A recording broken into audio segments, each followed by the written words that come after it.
This is Prop Points on VSiN, the Sports Betting Network.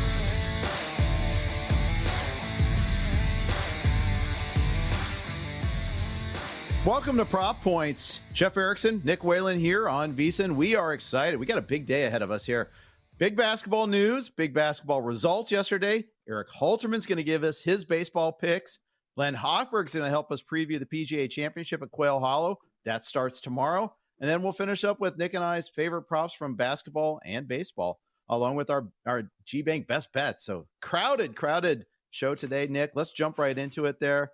Massive news. This kind of broke yesterday afternoon. We got confirmation. Jason Tatum has a ruptured Achilles, already has had the surgery for it. Next year, pretty much all blown. If he plays at all next season, will be a little bit of an upset. Huge shifting news in the Eastern Conference. Yeah, I kind of danced around this yesterday because when we aired our show, we still didn't know for sure. And, we talked about, how many different reactions you see when a player tears their Achilles. Sometimes it's more subdued. Other times, it's closer to what we saw with Tatum, where he's writhing in pain or shock. And certainly felt like this was going to be the case. And unfortunately did get that confirmation yesterday. So like you said, not only does Tatum obviously done for the playoffs this year, likely to miss all of next season. There is a chance he could come back for the postseason. And depending on how the Celtics operate, they should still be a competitive team, even if we expect them to shed some salary. So it's not out of the question that we could see Jason Tatum around this time next year, but it completely changes the calculus for the Boston Celtics. It completely changes the calculus in the Eastern Conference, right? If you're the Knicks, the Cavs, the Bucks, the Pistons, the Pacers, other teams who have some room to maneuver this offseason, things feel pretty open. I think Cleveland specifically, right? The way they went out last night, you're not feeling great about things. Yeah, you had some injuries, but man, you really let yourself down. I think it's a lot easier to pick yourself back up, look ahead and say, okay, this team that even if we had a better record than them in the regular season, we know they're the team to beat and they're not going to be that same team next year. I think it opens a window. And of course, it's fair to question, what is Jason Tatum going to look like when he comes back? Do the Celtics, come out and say, look, he's not playing at all next season. We're looking at this as more of a long-term thing. I think that would be wise. In terms of their cap table right now, they have Jaylen Brown locked up. They have Tatum locked up.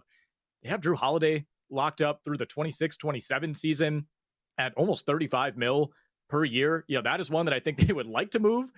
At this point in his career, that is a salary that you might have to pay to get off of. You have a decision to make on Kristaps Porzingis. His contract is up after next year. And again, we knew this was coming for the Celtics. They foreshadowed it, new ownership coming in. But there's just no way to plan for a devastating injury like this. And look, my hope is that Jason Tatum comes back and looks like Jason Tatum. I think he will. I think he's young enough. But the shock of this injury, I think, is still setting in. And I'm anxious to see how it impacts the Celtics tonight, right? You could see it going either way. They're 4.5-point favorites. They're at home. Do you rally around this? Do you say, okay, let's win this for Jason Tatum. Let's keep ourselves in the series. Or do we get a big letdown game emotionally, knowing that your best player isn't out there? Yeah, I think I don't know. I don't really have a read on this one either. I felt pretty good about my reads the last couple of days about the upcoming basketball games. Yeah. I have very little read on how the Celtics are going to recover. They've been able to win games in the regular season without Jason Tatum, but you pointed this out earlier on our SiriusXM RotoWire show. They're in this series with and without Tatum on the floor. Massive sea change difference. Without him, it's very negative. Well, it's not just in this series, it's in the postseason overall. So we're still not talking about a massive sample, but a series and a half essentially worth of games. So with Jason Tatum on the floor in these playoffs, the Boston Celtics have a 101.8 defensive rating. That is very good. They have a 114.2 offensive rating, so a plus 12.4 net rating with Tatum on. And keep in mind, Jason Tatum, for the most part, prior to Game 4, had not been shooting the ball all that well, right? I think there was a lot left to be desired in terms of his offensive contributions, particularly in this series. And they're still putting up an offensive rating north of 114. With Tatum off the court, the offensive rating actually doesn't change all that much. 112.8 offensive rating. So, about 2 points worse per 100. But defensively is where they fall off a cliff. Going from 101.8 with Tatum on to 113.6 with Tatum off. And I think the other effect of this is Jason Tatum himself is a really good defender. He's also the Celtics' leading rebounder by a mile in this series. He's number one in terms of total rebound percentage. He has 19 more rebounds than anyone else on the roster through these first 4 games. So it opens up a lot of question marks. And I think defensively now for the New York Knicks, you felt like you had to have OG Anunoby out there 35 to 40 minutes tailing Jason Tatum. Well, all of a sudden you feel a lot more comfortable moving Anunoby onto Jaylen Brown, and McCall Bridges spends even more time on Derek White. So there are trickle down effects here that we'll see later tonight. Yeah, and then the other big factor is Kristaps Porzingis has been a shell of himself in this series when he's been out there at all. Yeah. Game 4, 24 minutes, four rebounds, 1 steal. Forget it. Even if we ignore the offensive struggles, I mean, just you expect him to have like 8 boards. You expect him to be a lot bigger on the block shots. He's just not providing that right now. No, and honestly, I was actually taking a look at Porzingis' prop market tonight, and I kind of like the over 5.5 rebounds just because I think they're going to throw him out there. Like they need to. They need to replace that rebounding. They need to replace the size. You kind of forget Jason Tatum is 6'9", 6'10", right? And it's easy to say, well, you need more out of Derek White. Maybe we'll see more Peyton Pritchard. He's going to be casting away from 3, and I think that's true to some degree. But you can only ask so much out of Al Horford, who I think has played a pretty good series on both ends. So, obviously Porzingis is still dealing with the ramifications of that illness. He's not at 100%. He did play 24 minutes in game 4. So maybe they are, kind of softly ramping him up.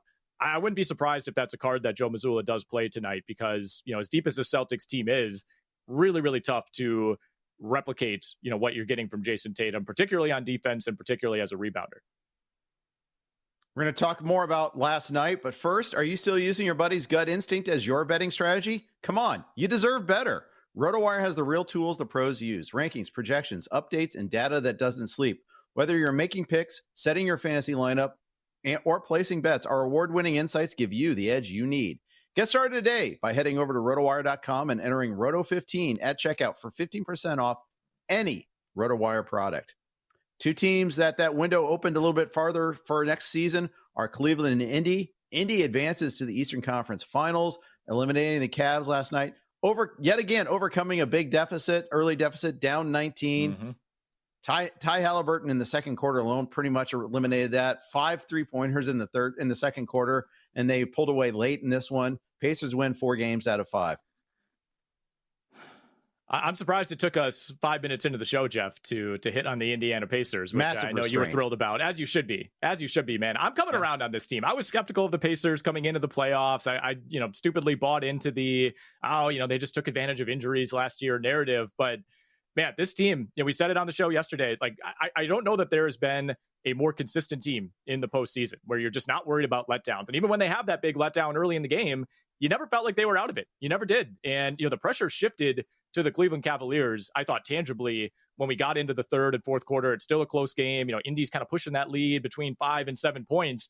And the Cavaliers just stopped moving the ball, completely stopped moving the ball. Darius Garland didn't have it last night. Another pedestrian effort out of Jared Allen. But like the whole sell with this Cavaliers team is, yes, you have a top 10 player in the NBA in Donovan Mitchell, but he has help, right? You have this really deep roster. You have 7 or 8 guys you can trust. Ty Jerome's giving you great contributions off the bench. And I felt like as this series went along, and it even started in games 1 and 2, this just turned into the Donovan Mitchell show. And that is not what the Cavs are about. I mean, this reminded me of some of those Utah Jazz series 4 or 5 years ago when it felt like Mitchell had to throw the whole team on his back. I mean, you got Max Strus coming out and saying, I texted the entire team and said, we got to show up tonight. It's our backs against the wall. Max Strus went 0 of 9 from the field last night, right? Oh, if you're going to send horrible. That text, you got to be able to back it up, man. Yeah, absolutely. He was awful. He got into foul trouble early on. He was missing shots. He was attackable defensively. It was an awful game for him. Ty Jerome was buried. They didn't bring him out until the third quarter. They made a point of talking about that on the broadcast. I thought that was noteworthy. And then he hit 2 threes right away. You're like, maybe you should have brought him in earlier. But then you saw, then he has to play defense. And then you're like, oh, yeah, that's why he's not out there. Yeah. And you kind of see that throughout the series. There was a lot of moments like that. So what does Cleveland need to do this offseason? To be honest, I don't think there's a whole lot that they will do. You still have a really good roster. And, again, if you take Jason Tatum away from the Celtics, I think you still feel pretty good about your incumbent status as at least the best regular season team in the Eastern Conference. Maybe you shuffle the deck chairs a little bit with that bench. They probably do lose Ty Jerome to free agency this offseason, although he might have cost himself some significant change in this series. I think his value was quite a bit higher 2.5 weeks ago than it is now, but you still have one of the best starting fives in the NBA. You're not moving on, I don't think, from any of these guys. I don't think they'll be a part of the Kevin Durant or the Giannis sweepstakes by any means. So yeah, I think you run it back. I think you run it back, and you hope that you have better health luck next season. All right, let's move on to Oklahoma City, Denver. Another massive late comeback. OKC dominated the fourth quarter after Denver played great. Another game where Jokic was otherworldly, and they still lose. And he played the entire fourth quarter. He insisted upon it. In fact, he lobbied for it. They had numerous timeouts within the quarter. I don't think it was Jokic tiring out, but it sure felt like the team as a whole felt tired in that fourth quarter. Yeah, just a brutal result for Denver to feel like you wasted an all-time performance by Nikola Jokic. And remember, coming into this game, he had shot under 40% in 3 straight games. I thought he looked gassed at the end of game 4. And you knew there was going to be one more signature Jokic performance in this series. And look, I'm not saying he can't repeat this because he's Nikola Jokic. He's a 3-time MVP. Maybe he does that again in game 6 at home. But when you get 44, 15, and 5, 17 of 25 from the field, it's like that's one of those games that you feel like you absolutely have to win. And, Denver, I think coming into the series, we would have said they have the experience, they have the advantage closing games. You look at game 4 and game 5 now, they've been outscored by 36 points in the last 2 fourth quarters in this series. We got to give props to SGA, man. The and one jumper to put him up 3, the dagger 3 to basically end it. Jalen Williams wasn't great, but hit the biggest 3-pointer of the night. Thunder now firmly in control as we head to Denver tomorrow night. Indeed. More about that series, more basketball picks later on in the show, but we're going to switch over to baseball. Erik Halterman joins us on the Progressive Guest Line next on Prop Points.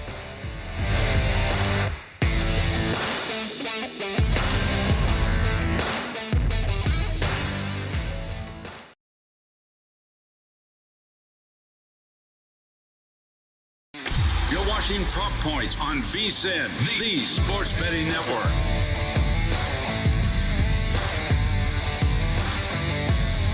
Welcome back to Prop Points. We're going to bring in our first guest of the day on the Progressive Guest Line. He's our good friend, Erik Halterman, MLB features editor over at RotoWire. Erik, welcome to the show. Thanks for joining us today. I want to get your take, first of all, on breaking news from yesterday. MLB Commissioner Rob Manfred removed Pete Rose, Shoeless Joe Jackson, and I think 17 others from the permanently ineligible list. They are all deceased players, ruled that a lifetime ban ends at the end of life.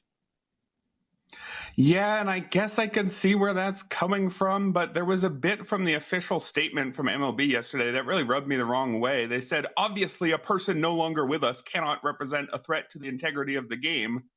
Well, that's not true, because the judgment that we're passing wasn't on Pete Rose's soul. It was on his actions. And even though, he's no longer with us, the actions still happen. I think still taking a very firm stance against those actions. I mean, look, we all like sports betting, but it doesn't really work if the players are doing it. And I don't really see how the fact that he's no longer around means we need to soften that stance. So I was a little bit disappointed by this one. Yeah. And me too. And I think there's more than just the betting on baseball, which I don't think he ever showed appropriate contrition for. There were other issues as well. Most notably the statutory rape accusations that came out there, which are awful if true. And so even as a Reds fan, it wasn't a popular stance, but I was in favor of the ban during that as well. So I get the logic, and I'm more so in favor with Shoeless Joe than I am with Pete Rose, but so be it. It is what it is. Doesn't mean he's in the Hall of Fame either. So anyways, this is Prop Points. We don't have a hall. I don't want to discuss Pete Rose or Shoeless Joe in the Hall of Fame props right now. Let's move on to games on today's slate. Talk a little Angels Padres. A lot of late inning drama in the first 2 games in this series, Erik. Yeah, and we should have drama of a sort, I think, in this one. Actually, speaking of Pete Rose, if you like Pete Rose era baseball, I think we might see some today in a game between Randy Vasquez and Kyle Hendricks. The amount of bat missing that is not on display today is going to remind you of the 80s. We take a look at the strikeout rates for the 2 pitchers here. Kyle Hendricks, 14.2%. The last time MLB had a strikeout rate lower than that was 1985, Pete Rose time. The last time the league had a strikeout rate lower than Randy Vasquez's 10.4%, you have to go back to 1951 for that. So this is a different era of baseball we're going to see on display, at least early on. And I think we're going to see a ton of hits. So I'd like to take the over on the total hits. I was seeing that set at 16.5. whatever it's set at, I'd go over even with a not very impressive Angels lineup as one of the two here. I would take the Angels and Padres to both score 2 runs in the first 5. I would be looking at bets like that. I don't think these pitchers are going to keep runs off the board. I would just look at the general over 2.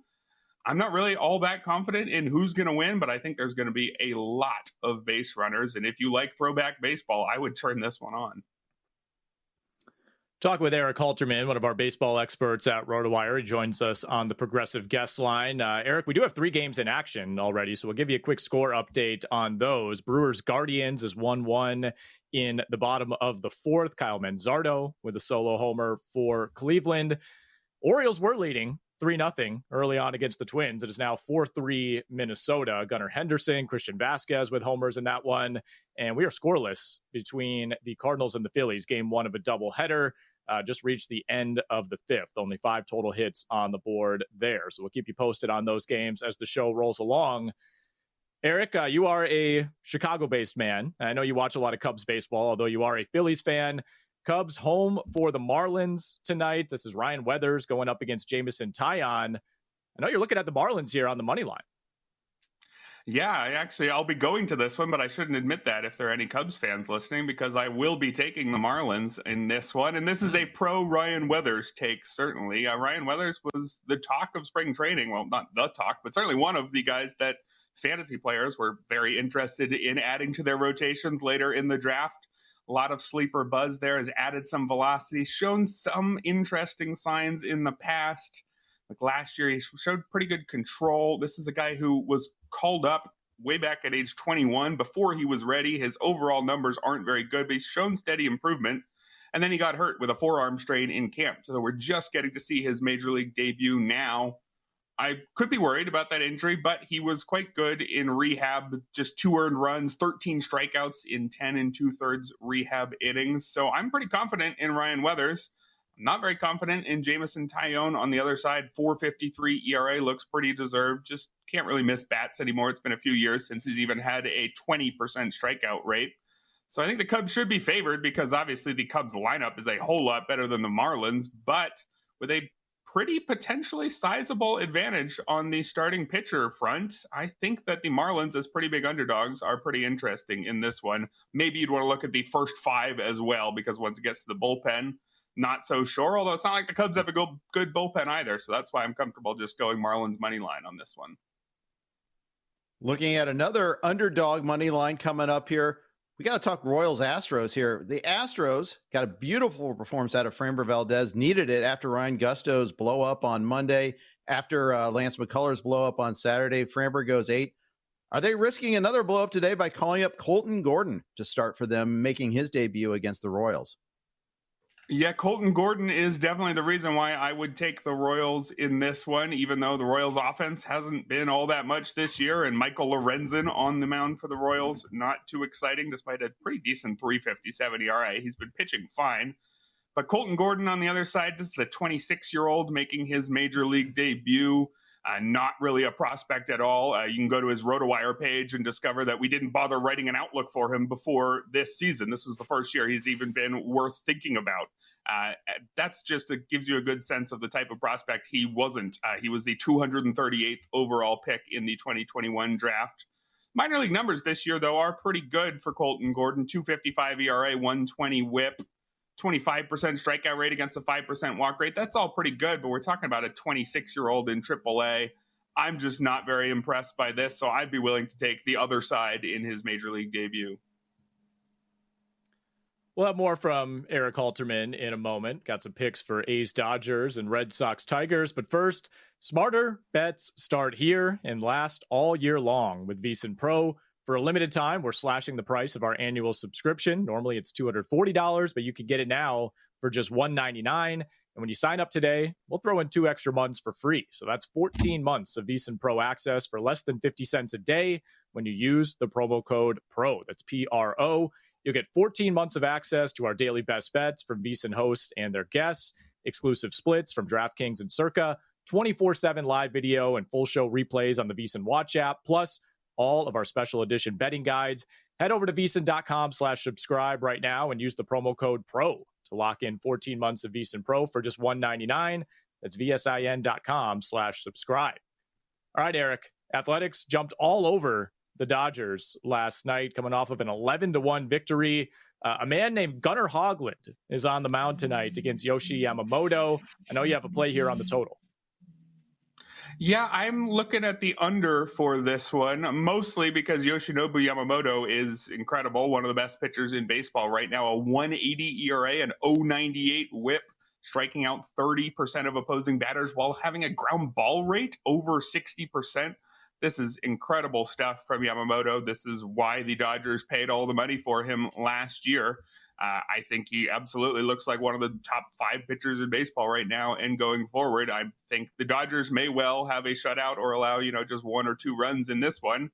So to hit the under, it's just going to come down to whether Gunnar Hoglund can slow down that Dodgers lineup. And I think there's enough here with Hoglund. I don't think he's a star prospect. He was drafted 19th overall back in 2021 while undergoing Tommy John surgery or while recovering from that. And in the minors, he just didn't really look like somebody who should have been drafted that early. I think he just didn't bounce back all that well from the surgery. But this year in the minors, 2.43 ERA, 104 whip in 6 starts, started missing bats again, got up to a 26% strikeout rate. And his first 2 starts have gone pretty well in the majors. Definitely there's a chance that this is the one where he runs into the Dodgers juggernaut and he doesn't look very good anymore. But there's enough here when combined with Yamamoto that I'd take the under. We got about 45 seconds left here, Eric. We'll take it home with Red Sox Tigers. Big pitching mismatch here. Hunter Dobbins versus Tarik Skubal. What do you like? Yeah, I like Tarik Skubal to hit his over on his strikeouts prop. The Red Sox strike out a fair amount. I believe they rank 6th in most strikeouts this year in terms of strikeout rate. And Tarik Skubal, his strikeouts are even better than they were last year. He was at 30%. Now he's up to 33%. Combine that with a 2.7% walk rate. He's been incredible. He's missing as many bats as ever. And the Red Sox, for all the talent that they do have on offense, they are one of the more effective offenses out there. They can swing and miss, and Tarik Skubal can get a whole lot of swings and misses. So I think it should be fine for him to hit the over on this one, even though it's pretty high numbered. All right, Eric, great stuff. Thanks for jumping on with us today. I really appreciate it, and we'll looking forward to hearing more of your baseball takes when we do on later in the season. Thanks for coming on. Yeah, thanks for having me. Erik Halterman, everybody. We're going to switch the conversation over to the PGA Tour with Len Hochberg coming up next on Prop Points.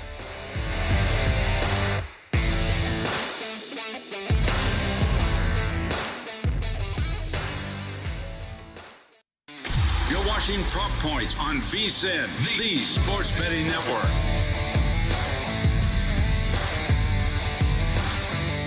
Welcome back to Prop Points, and we are staying on the progressive guest line and bringing in our next guest. He's our good friend Len Hochberg, our golf expert over at RotoWire. Follow him on Twitter at Len Hochberg. Read all of his work at RotoWire, and you can just he's everywhere this week. It's major week. So Len's got 2 articles out there for this tournament, his power rankings, which went up at the end of the week last week, and his DFS article over on the DraftKings DFS contest and the prices there. Before we talk about the players, Len, and first of all, welcome. But before we talk about the players, let's talk about the golf course itself. Quail Hollow is catching a lot of heat this week, and not in a good way.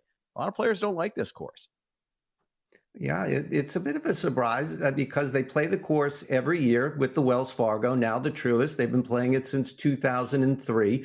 It is definitely one of the hardest courses on the PGA Tour, number 6 in difficulty last year, extremely long at 7,600 plus yards for a par 71. The famed Green Mile at the end, the closing 3 holes, 2 monster long par 4s of 500 or around 500, sandwiching a long par 3 over water, just trouble lurking all over there. I think what the complaints are, one, that they're familiar with it, which we don't always see for a major. It's usually a one-off course. And also the fact that you just have to pound driver here. There are so many long holes, 9 par 4s of at least 450 yards. And I just think they're thinking it's taking a lot of strategy out of here and just hit it as far as you can. And then the greens are large, so it's a little bit easier to get the ball on the green. And the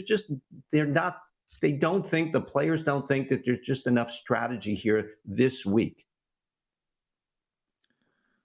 All right, Len, let's take a look at the top of the board. Scottie Scheffler, unsurprisingly, your favorite to win the tournament at plus 425. Rory 5-1 at DraftKings. Bryson DeChambeau 9-1. Then we see our drop off where you get into, Rahm and Schauffele and JT, guys like that.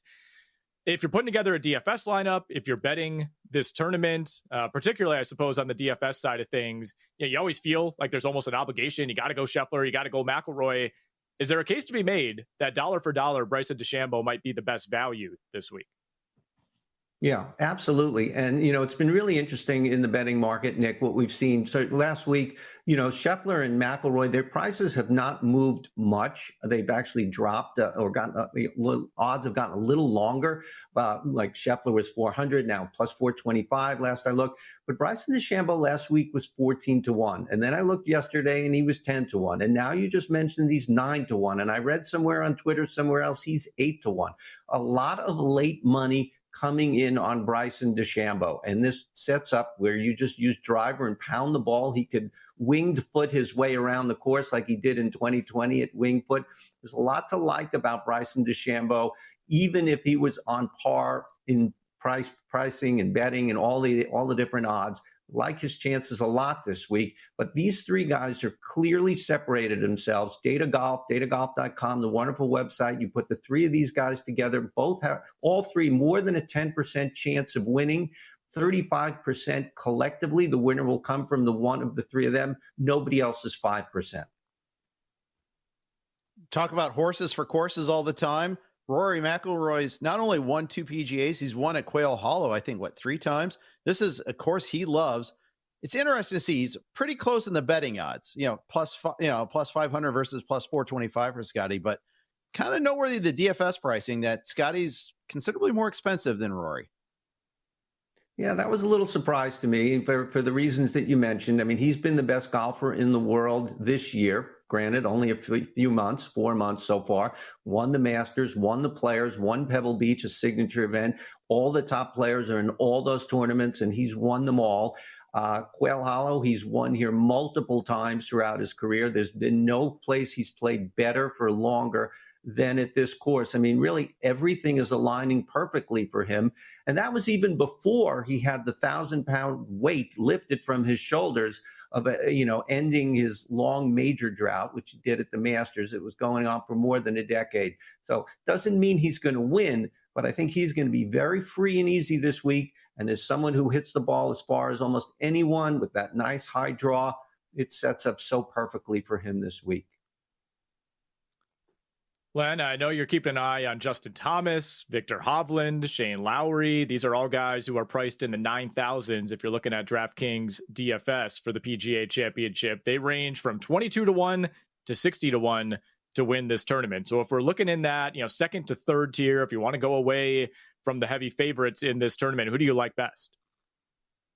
Well, I do have them all in my article, Nick. So, yes, I do like them all. But Justin Thomas, he's been, just behind Rory McIlroy and Sepp Straka and Scottie Scheffler this year, having one of his best seasons, best in years. He won for the first time in 3 years at the RBC Heritage a few weeks back. His putting is spectacular. He's all of a sudden now top 25 on tour in putting. The problem with his game, and it is a concern, even though I do like him, is driving accuracy. You do need to get the ball in the fairway here. The rough is close to 3 inches. It will be wet because we've got a lot of rain this week. That's been his big miss now that his putter is fine. Victor Hovland just has an incredibly high ceiling, and he's about 50-1. I mean, when he's been on his game, you'd get him maybe 16, 18-1. So just incredible number there for him. And he won at the Valspar recently. He has not been consistent, but I just think his best is so good, and he can do so much damage at this course if he is playing well, that 50-1 looks very exciting. And Shane Lowry at late 30s, maybe his best year on tour. He hasn't won. He finished second again last week at the Truist. He was really disappointed about that. He would not be your prototypical guy for a PGA Championship. He's not a very long hitter, but he's had a bunch of top 10s here in the last 5 or 6 years. He just figures out how to be there on Sunday, and that's ultimately what we want. We don't care how they get there, and there's always more than one way to win a golf tournament. It is harder for Shane Lowry. but he's definitely a consideration. We're going to talk some real long shots next, but first, bet the Preakness States with First Bet and get rewarded. New customers can use promo code VEASAN200 to score a 20% rebate on all wagers for the first 60 days, up to $200. That's win or lose, you get paid back. Download the First Bet app or visit firstbet.com/bet, or first.com/bet, and use promo code VEASAN200 to get started today. That's first.com/bet. Promo code VEASAN200. We're here with RotoWire's Len Hochberg talking PGA Championship. Len, let's take some swings. Who's got a couple of long shots that you like? Well, one of the guys I like, very, very high ceiling, is Minwoo Lee. 8,600 in DraftKings, middle of the road, nice price. You can get him in a lot of lineups. He's about 90-1. He's never won a major. He's just had one top 5, but he's had a bunch of top 25s in majors. He is incredibly long off the tee, top 10 in driving distance, also right around the top 10 in strokes gained around the green and with his putter. So there's a lot going on there. His big issue, the same as with Justin Thomas, getting the ball in the fairway. He's even worse than Thomas. He's about 150th in driving accuracy. So that is a concern. But, you take some big swings in a major championship like this. Instead of going conservative, you take some risk, heavy reward, 90-1. He could surprise. He won at Houston a few weeks back. He's learning how to win on the PGA Tour. I think that was a big step in his career, and we're going to start to see him become more prominent in majors going forward. Len, obviously we got the live guys back in the field this week. Talked a little bit about the upside with Bryson DeChambeau. Again, he's 9-1 to win the tournament at DraftKings right now. Any other live guys you're keeping an eye on, whether it's a target or even a fade?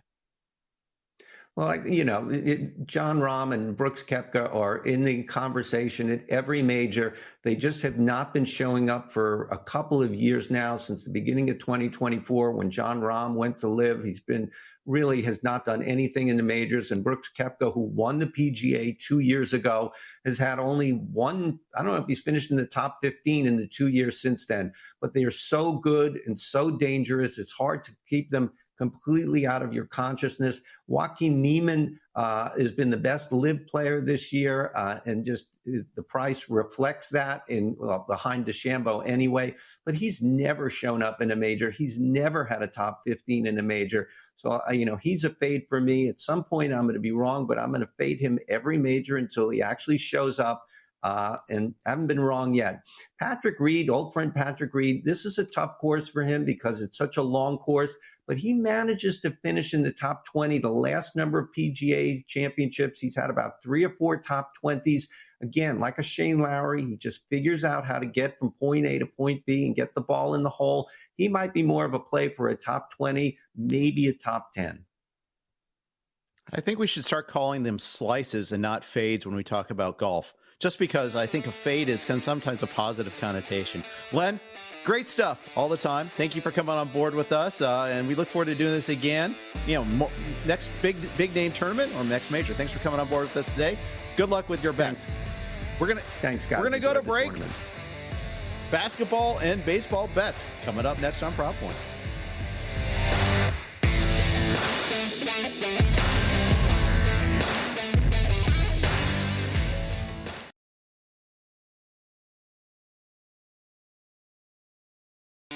You're watching Prop Points on VSiN, the Sports Betting Network.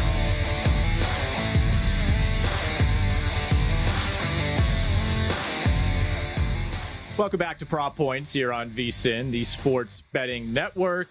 One final segment for you. We're going to give you our best bets in the NBA. Jeff's got some best bets loaded up for a big-time late slate in Major League Baseball. A couple doubleheaders. We got 17 games on the slate today. And, of course, coming up after us, it's Make It Rain with Adam Shine. He's going to have Gary Williams on to help him preview the PGA Championship. That's coming your way in about 15 minutes here on VSiN. Give you some updates on what's going on in the 3 in-progress games across MLB. Twins leading the Orioles 4-3. We're in the bottom of the 8th there. Gunnar Henderson, Brooks Lee, Christian Vasquez, all with homers. Brewers Guardians knotted up at 2 in the top of the 6th. Kyle Manzardo socked his 10th home run of the year. Sal Frelick with a homer in the top of the 5th for Milwaukee. Still 0-0 as we move to the 7th inning between the Cardinals and the Phillies. Phillies did have 2 on with 2 out. Max Kepler just struck out to end the inning. So still scoreless there. That's Erick Fedde against Jesus Luzardo. Jeff, Luzardo's doing it again, man. That ERA down to 1.87 on the year. Yeah, he's rolling. He's healthy. I think that's really the takeaway. When healthy, he can be this really strong pitcher. If there's anything slightly wrong with him, seems like it sets him back pretty heavily. And of course, he's missed a bunch of time over the years. But yeah, his control has been better. 6 Ks today, 2 walks, only 3 hits allowed. Meanwhile, Erick Fedde threw a complete game shutout last start against the Nationals and followed that up with, dodging raindrops a little bit, almost literally with the Cardinals and Phillies there. 4 walks, 3 hits allowed through 5 2/3. Steven Matz came in to get that strikeout against Kepler. Big strikeout in the game there. So matching zeros with Luzardo, 0-0 going into the 7th. Nick, let's talk a little about the NBA. Let's talk about tonight. You got some props for the 2 games. Knicks Celtics, big game, win or go home game for Boston. What do you like in this one? Yeah, we talked about this number sitting at 4.5 in favor of Boston. They are at home, but of course, no Jason Tatum. So, still some expectation here that the Celtics show up. I am staying away from the side. I don't have a great read on the total. Like we mentioned, even without Tatum, the Celtics have remained a really productive offense. We saw both teams shoot it pretty well in game 4. I would not be surprised if this is a little bit tighter. So if anything, would lean under on that 207.5. Again, Celtics significantly worse defensively without Tatum on the floor. We'll see if that actually manifests. Again, I think we see more Porzingis, got to slow down Karl Anthony Towns, and, we'll see what Jalen Brunson has in store for an encore and whether the Knicks can expect that same type of game out of Mikal Bridges that he gave them in game 4. So when you dig in on the off-court numbers over at RotoWire, 2 players are the biggest beneficiaries offensively when Jason Tatum is off the court. They are Derek White and they are Jaylen Brown. Both see about a 5 percentage point jump in terms of usage rate, but like we mentioned, we're going to see a lot of OG Anunoby on Jaylen Brown tonight. Going to see a lot of Mikal Bridges on Derek White. So these are not easy defensive matchups when you're looking at those 2 guys. I still think you got to do something with Derek White. Again, he picks up a decent chunk of usage with no Jason Tatum, averages about 4.1 more points per 36, 1.6 more assists per 36. We'll lean into the numbers. We'll take the over 23.5 points plus assists. That's minus 122 at FanDuel for Derek White. He's also 9-1, by the way, to lead this game in scoring. If you think we get one of those nights from Derek White where he goes out and hits like 6 3-pointers, it's within the realm of possibility. Also looking at Jaylen Brown, over 6.5 rebounds. That's minus 120. He's averaging 7.5 boards over his last 8 games. Again, Jason Tatum's absence opens up a ton of opportunities on the glass. Also don't mind Karl Anthony Towns, over 12.5 rebounds. It's a high number. He had 11 going into the 4th quarter in the last game, didn't have a single rebound in the 4th. Josh Hart, also a decent price on him, over 9.5 boards. You can get both of those at plus money. And I'm staying away from Peyton Pritchard tonight, Jeff, but I will note, I expect Peyton Pritchard to be very, very popular. The over 2.5 threes for Pritchard is minus 175 at DraftKings. His points prop sitting at 14.5. So I think everybody's going to be hammering the Pritchard props tonight, but a little bit too much volatility for me. I was just going to ask, is this a volatility issue or is this a price issue? Like, say if he was at minus 125, would you have liked it? Oh, I mean, at 2.5, yeah. I think this might get to 3.5, at which point it becomes, a little bit unpalatable for me. But, I think he's kind of like when you picture how this game goes with no Jason Tatum, obviously you give a boost to Brown, you give a boost to Derek White. You don't really expect much out of Horford or Holiday or Porzingis offensively. And I think Pritchard is the next logical option. Yeah, sometimes I find it difficult. Doing my baseball bets, I like a particular angle, a prop or whatever, and then I see the price. Like, what do I do? Do I just avoid it? Yeah. Do I go with an alternate number and get a better price, or just move on to the next? And that's always the tough. Sometimes you just play it just because you feel that strongly about it, but it's tough. Like, yesterday, Brian Wu over 17.5 outs recorded was like over minus 200. He got there because he always gets there, but it's just, I didn't want to get that for that payout. I didn't want to play it, and I didn't want to play any alternate number because that was just too high. And that was the tricky part there. So yeah, always tough. Scoring update. Brewers are now up 4-2. Hits by Rhys Hoskins. Rhys Hoskins double. Jake Bauer single is now 5-2. Bases loaded, hit by pitch by Caleb Durbin. So 5-2 Brewers there. The other game, Nick, let's talk Minnesota. Let's talk Golden State. What do you like in this one? Yeah, we'll go rapid fire here. So we still got baseball bets to get to. So this number has been bouncing around between 10.5 and 11. It's currently 10.5 at DraftKings. Look, I lean Wolves at that number. The Warriors just cannot afford to play from behind. We saw what happened in Game 4 when they did fall behind in that third quarter. But the Warriors have shown up in the first half in this series. I do wonder if that can continue. I've been toying around maybe with Minnesota -6.5 in the first half. They've trailed at halftime in 3 of the 4 games so far. I think they get off to a much better start tonight at home. Anthony Edwards in particular has had some really bad starts in this series. I think that comes around. Looking at Jaden McDaniels, over 5.5 boards. He's been all over the glass in this series, particularly in Game 4. Get that at -130. If you're looking for a longer shot here, I actually think this is pretty reasonable. Jimmy Butler over 1.5 threes. That's +180 at DraftKings. He only took 1 in the last game, but he has to be more aggressive by default in this do or die spot. Went over this number in his previous 4 games. All right, Jeff, let's take a look at the baseball slate tonight. Diamondbacks, Giants, we'll start there. Eduardo Rodriguez going up against Jordan Hicks. Yeah, really awful in his last 3 starts, but those 3 starts were Dodgers, Phillies, Mets. As bad as it gets in terms of a lineup there. Throw in the Yankees and you could just go for the cycle there. But Giants are way worse against lefties and righties. This has been a play for us a lot of times where we try to find the lefty to pick on the Giants there. Still, 293 WOBA against lefties, a little bit better over the last 3 weeks. You got to do that rolling average thing. So it's 304. It's still middle of the pack against lefties. 25.6 K percentage against left-handers. Meanwhile, Jordan Hicks, better, but not good. 3 and 2 earned runs, respectively. So I like the over in this game at -108 because I think they'll score some runs. But I also like the Eduardo Rodriguez K props over 5.5 Ks +105. All right, Yankees, Mariners, Will Warren, Luis Castillo going at it. I know you have a couple plays here on the Yankees. Yeah, Luis Castillo, not really an ace anymore. Strikeout rate has plummeted this year, down to 17.5%. He's only top 5 strikeouts once this year. Fastball velocity is declining.